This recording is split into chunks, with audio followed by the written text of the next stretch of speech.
جنبك اشرف حكيمي يتحول على جهه اليسرى، عندهم عز الدين وناحي في مساندتهم، وناحي ماذا سيفعل؟ يا سلام يمتعنا وناحي في المراوغه الاولى والثانيه، ورب الراس ممكن يا نايف يعمل الكنترول، صعبه شويه نايف، وصلت لسفيان الثاني، بوفال حكيمي ينادي، حكيمي هي وجول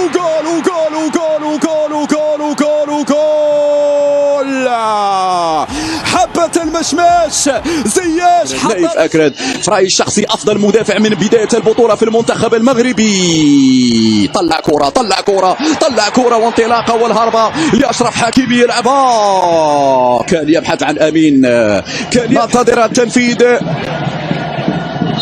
كانغوا لاعب البديل ومن سيرفع الكرة، كانغوا يمرر ديال الكرة، حذاري من التسديد في كبريات الأندية كما هو الحال لنايف أكرد وأشرف حكيمي وحكيم زياش. انطلاقة في الجهة اليسرى، الزلزولي 1 على 1، الزلزولي مر عبر دخل مرر تيسو داليو، وضعية تسلل.